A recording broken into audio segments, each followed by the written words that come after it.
Welcome to the P.A.S. Report podcast. If you're tired of censorship, outraged by government abuses, and thirsty for real insights, then you're in the right place. Get ready, because here, the fight for freedom never ends. Here's your host, Professor Nick Giordano. Welcome, everyone, to the P.A.S. Report podcast. As your host, Nick Giordano, I am glad you joined me. Make sure you follow and subscribe to the podcast so you never miss an episode. Also, visit the P.A.S. Report website, pasreport.com, and share this episode with your family and friends. I have a phenomenal guest.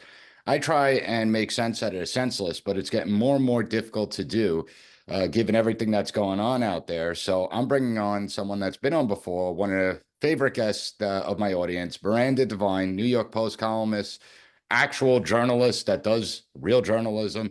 And she's the author of a new book that's coming out in September, The Big Guy, How a President and His Son Sold Out America. Miranda, welcome to the program. How are you? Thanks, Nick. Great to be with you.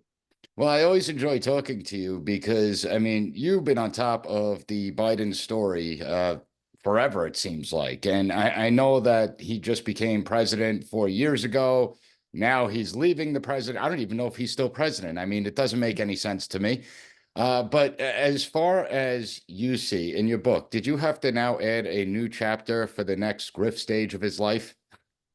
Not really, because I always had in mind that he would not be the nominee by the time November came around. I did think that he got this far, that he was going to make it, but I think just in the nick of time, they've replaced him with Kamala or however you pronounce her name. And I guess that means that the voters won't have too much time to vet her, which is exactly what the Democrats want. So, you know, the book is really about the cover-up and the protection racket around Joe Biden throughout pretty much his entire career. And it's about how the deep state, particularly the CIA and the FBI, the DOJ, the IRS, all conspired to protect him and his family's grift from ever coming to light and ensuring that he won the 2020 election.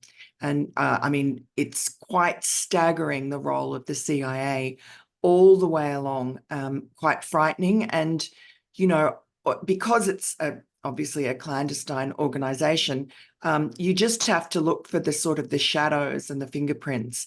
And there is so much of it in whether it's the investigation of Hunter Biden in Delaware that was hobbled and slow walked and obstructed. The CIA got involved there.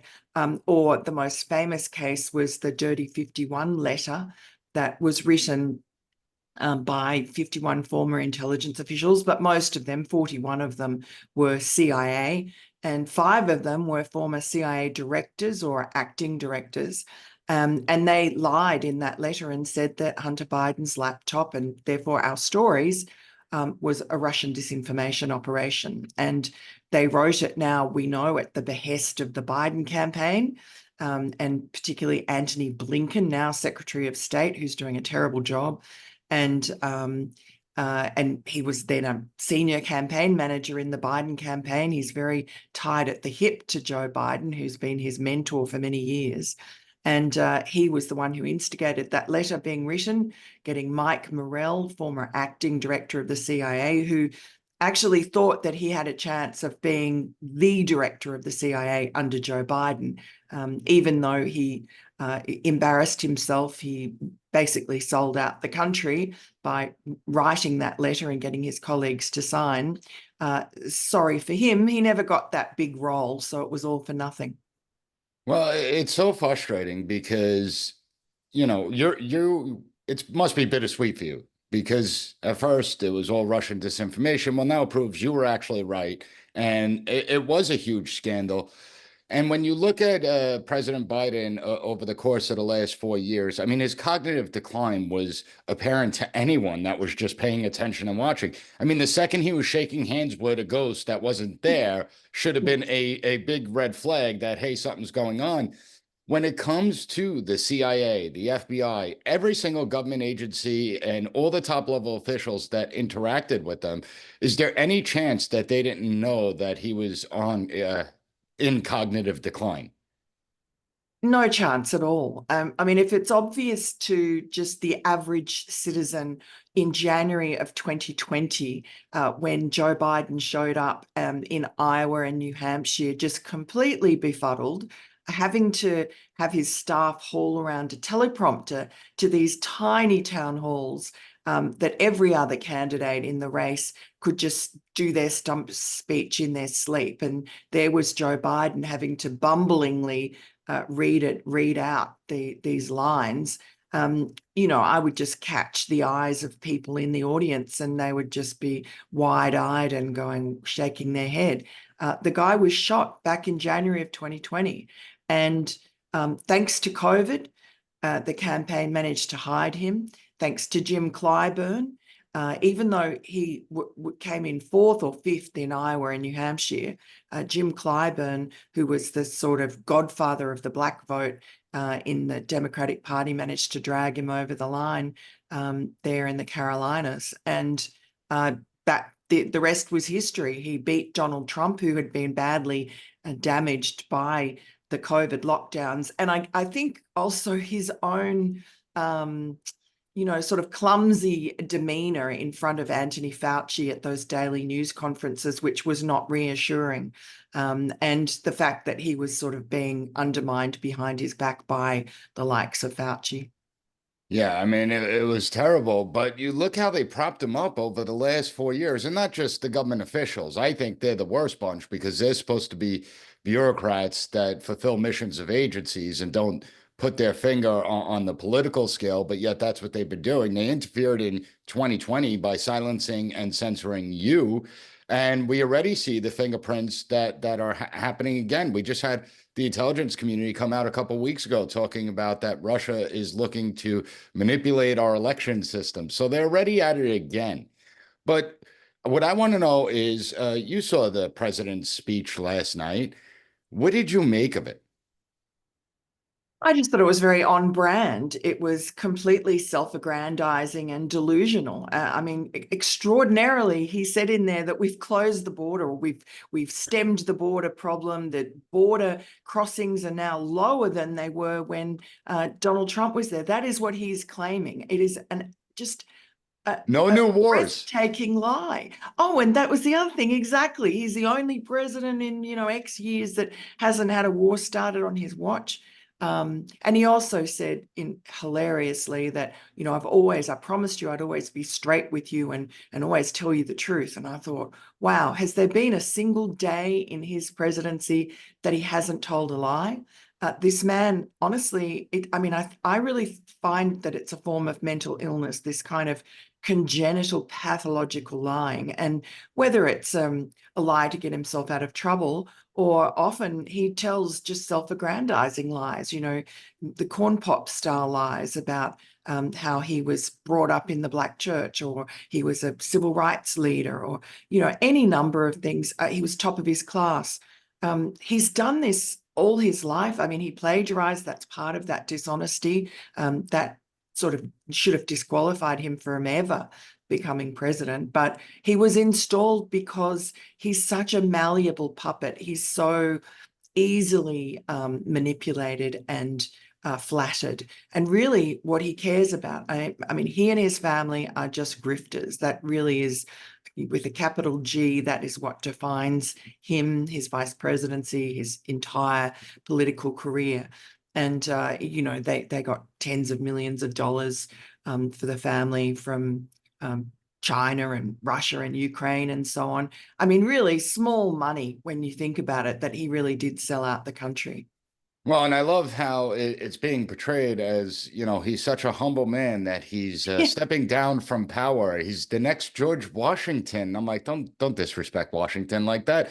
I mean, let's be honest. The party bosses are jackals, and they're the ones that forced him out. They threatened him. God only knows what the payoff was to get him to step down from the race. But it was weird because you had President Biden disappearing for about a week where nobody saw him. Do you have any indication about what really went on? Like, what really changed? I mean, President Biden said, I'm staying in this race unless God himself speaks to me. Now, maybe that happened in the 7 days. We don't know. But do you have any indication of what really happened behind the scenes that he finally said, okay, he relented to the party bosses? Again, like the CIA, all we have is sort of shadows and fingerprints, but there are quite a few. And I think when you look at Barack Obama's behavior towards Joe Biden at that Hollywood fundraiser just a few days before the debate, and this was after Joe Biden had come back from the G7, where he'd been behaving in such a peculiar way, meandering around the place, and having to be dragged back into line by, Giorgia Meloni of Italy, and everybody in the international press. The cheap fakes, Exactly.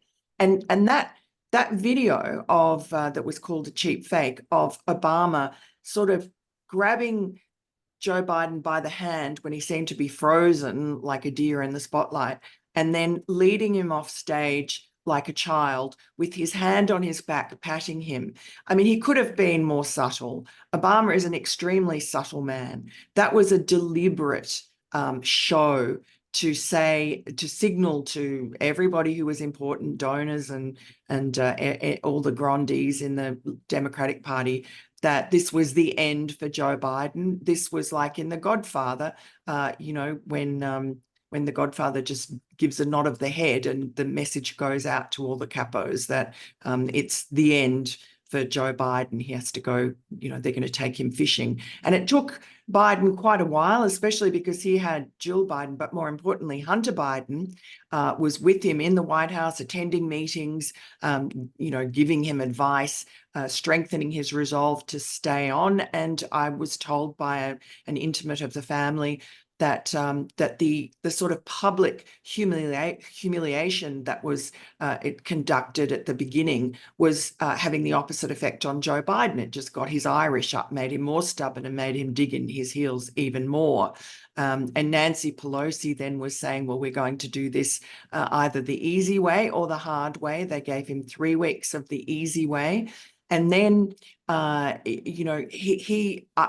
this family intimate also told me that, if only they would go behind the scenes and do a deal with him, that would be a much better way of managing things. And so I think that's what they did. And the deal, obviously, part of it was that for the next 6 months, Joe Biden gets basically an everlasting eulogy about what a wonderful man he is and how he put country before party and before himself. He's so selfless. I mean, you see the likes of Joy Reid waxing lyrical now, and the pet historians like John Meacham, supposed historian, and Beschloss, just sycophantically salivating all over MSNBC and CNN about what a great statesman Joe Biden is, unprecedented in history, and what a wonderful presidency he had. So that's part of it. And then there'll be a financial reward as well. We don't know what form that will take, but there are a lot of very deep-pocketed Democrat donors. So it could be a Netflix deal, it could be a book deal, tens of millions of dollars entailed in that, where the family gets looked after. And then on top of that, I was told by Rod Blagojevich, whose name I never get right, I'm sorry, Blago, who's a former Obama guy, went to jail for Obama. He knows how the Democratic Party works, and he says, well, there'll likely be a presidential library like the $200 million one that's being built on the shores of Lake Michigan for Obama right now. And with that presidential library would come jobs for life at probably, $500,000 salaries for Hunter and Aunt Val and Uncle Jim and all the grandchildren. Yeah, it really is shameful when you do look at the grift. Do you think we'll see President Biden all that much over the next 6 months, or last night was his walk off into the sunset, and now they'll just extremely limit him? I think they'll limit him, and I think what he'll do is go on a lot of holidays. He already is the president with the most holidays, I think, on record. And so there'll be lots more long weekends in Rehoboth and back in the estate in Delaware There'll be Camp David. I think he's off to Camp David this weekend. Jill Biden's off, The jetted Olympics. on Air Force One to Paris for the Olympics. And she brought along 5 extended family members, all of Hunter's children, Naomi's husband, and then another grandchild. It's, Air Force One is going to be getting an extreme workout as they go on these sort of holidays of a lifetime. They will cram in as much grift as they can in the next 6 months, and the taxpayer will be paying. You brought up some of the journalists and historians, and I unfortunately, they're a blight on your profession, because it really is astonishing that these are the same people that were telling us just a couple of months ago that this is the best Biden ever, that he's never been better, that he's sharp as a whip, and they all lied. They were exposed. They throw him overboard. You have the president giving a speech, and obviously it's the Democrat platform for 2024 about democracy. Yet not a single voter voted for Kamala Harris, and she was inserted by the party elites, the party bosses. But what does it say about our press that they are now literally, and this is not exaggeration, they are literally going back into their stories. So they propped up Joe Biden. Now they're going back into their old stories about the vice president of the United States and actually editing those stories, disavowing what they said just 3 years ago, for example, like the borders are. They're changing it. What's going on with the state of journalism? I mean, this is like Orwell 1984, and I have the quote up. Every record has been destroyed or falsified, every book rewritten, every picture repainted, every statue and street and building renamed, every date altered. And the process is continuing day by day, minute by minute. History has stopped. Nothing exists except the endless present in which the party is always right. How true does that ring? How prescient is that? And, of course, Orwell is talking about totalitarian societies, and that urge in humans is as old as mankind. And this control craze for power has overtaken, sadly, all the institutions, including the Fourth Estate, journalism, which, really is crucial to keep democracy working in working order. And now, much of the media has just become a propaganda outfit. And as you say, Axios and others going back into 3-year-old stories and erasing the truth, which was that Joe Biden appointed Kamala Harris as the border czar. She was supposed to fix the border. There are so many video clips of her. And, I must say, if it weren't for Elon Musk buying Twitter and allowing, free speech to flourish there, we probably wouldn't even know about that. It's on Twitter that these lies and deceptions are being unveiled. And, that is a vulnerability before the election. And I can't imagine that the deep state, the Democratic Party, whoever is pulling these strings, is going to allow Elon Musk to keep that little funnel into the truth and reality open for much longer. I don't know what they will do. He does have a lot of money and he's protected, but that is really a sore point for them. And I don't know. I mean, maybe you have an idea about what they'll do. Well, the thing is, I don't know if they need to do anything. And what I mean by that is, if we just look at how a large segment of ordinary Democrats, I'm talking about the ordinary people, like if Republicans did this with Trump, if Trump really was, cognitively unable to do the job and unfit and all that stuff, I would be extraordinarily mad and feel like the media that I trusted abandoned me, and I can no longer trust and watch them, and I can't listen to them anymore. But it amazes me how many people actually believe that there was no cognitive decline, that he was fine. Then when it was exposed, they didn't turn against these media outlets. They didn't call for accountability. They just threw Biden under the bus. Even the other day, when we look at how Kamala Harris was inserted, I put out a couple of posts and I get all these Democrats that were saying, oh, well, should we support her? And they just go along with it. So I don't know that if the intel community needs to do anything, because essentially they already control the narrative pretty much. And if you look at everything that they've done. I go back to the Homeland Security CISA director, Jen Easterly, where she said cognitive infrastructure. She wants to put Yes. cognitive infrastructure under critical infrastructure protection, which I did a lot of work with, because controlling thoughts and opinions in the 21st century is essential for misinformation, disinformation. And then she said malinformation, which nobody focuses on. Malinformation is information that is true, but can be deemed that it causes harm. Mm. And so I don't know if they need to do anything anymore. It seems like, you have a bunch of useful lemmings out there that will just go along with whatever the government narrative is. Kamala Harris has now been elevated. She's almost like a goddess. Yes. Meanwhile, 3 years ago, they were saying how there was such disdain in the White House for her, how she was incompetent, how Joe Biden feels he made the wrong pick. Now she's someone that could do no wrong.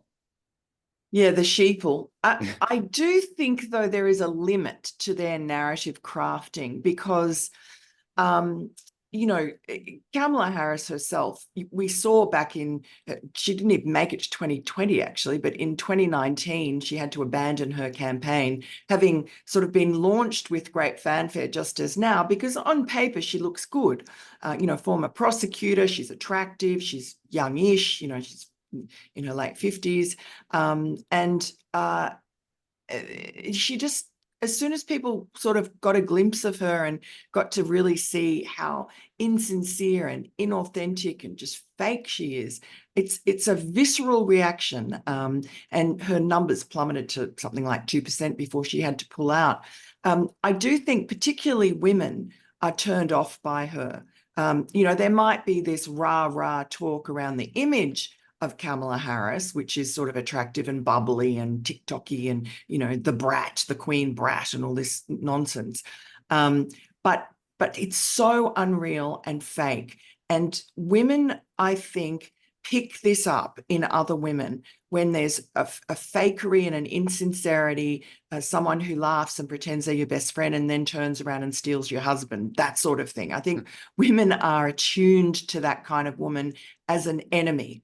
She's really a man's woman and is flirtatious with men. So maybe men will be less inclined to go for her, but more inclined, to go for her than women. But the Democratic Party has a problem with men anyway. And so I think this is really going to be a gendered election. And I don't think they can count. They're going to make it a race and sex election, try to attack Donald Trump on that score, which, he's supposedly vulnerable on. But I don't think it will work because I don't think that men are going to trust the Democratic Party. They see it as a party that's run by a bunch of narky women who are always bossing them around and telling them what to do, sort of a bunch of Karens. And she is a repellent to most women. So I think that, they're trying to put lipstick on a pig. And I think ultimately, no matter how good they are at crafting their narratives, no matter how much Hollywood razzmatazz they wrap around her, the true self does come through. And I think personalities in presidential elections are important. And as long as Donald Trump doesn't blow himself up by, put his foot in his mouth or whatever, he's currently tracking pretty well. And I think a much more disciplined campaign than before. And, men in particular really admired his courage under fire, that defiant fist in the air with blood on his face after the assassination attempt. Grudgingly, young men in particular really admire that kind of masculine courage, which has been so demonized and attempted to be stamped out in this country. Men still crave that. And I think women do as well. Women do too. Women do it too, They to want feel real men. safe. Yeah, to feel safe. Yeah, and well, now apparently, according to the media, you have them implying, well, Trump wasn't really hitting his ear with the bullet. Yeah. They're implying as if, the few centimeters to blow his head off, since he didn't get his head blown off, it's not a big deal. It really is disgraceful. But I think you're right about Kamala.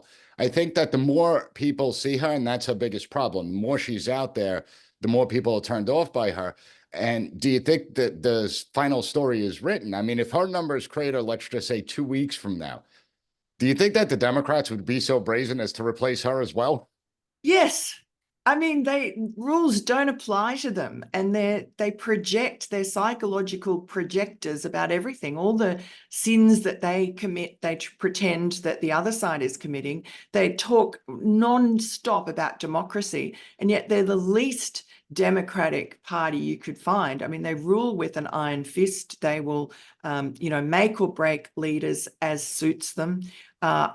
If Kamala's not going well, they need to win at any cost. They will not lose nobly. They're So ruthless. whatever it takes, and whether that's riots on the street, whatever it takes, they will do it. And it's going to be a very ugly 6 months, or actually 4 months, but 6 months until Joe Biden is finally out of the White House, if he stays on that long. And I would think after the election, if by some miracle Donald Trump does manage to get it enough of a landslide to make any, ballot fixing moot, I think that the period between November and January 20 would also be a very violent and frightening period. Oh, without a doubt. I completely agree with you. And listen, I mean, we've seen it, that there's never any accountability. No one is your book. I mean, the amount you've exposed about the criminal enterprise, the Biden family business is truly remarkable. Everyone needs to pre-order the big guy, because I could tell you now, it's a fascinating book, and you'll learn a lot. It's really enjoyable. Miranda, always a pleasure to speak with you. Thanks, Nick. Great to talk to you too. Thank you for listening to the P.A.S. Report. Don't forget to rate, share, and hit that subscribe button. That way you'll never miss an episode. For more exclusive content and updates, visit us at PASreport.com and follow Professor Giordano on all social media platforms at P.A.S. Report.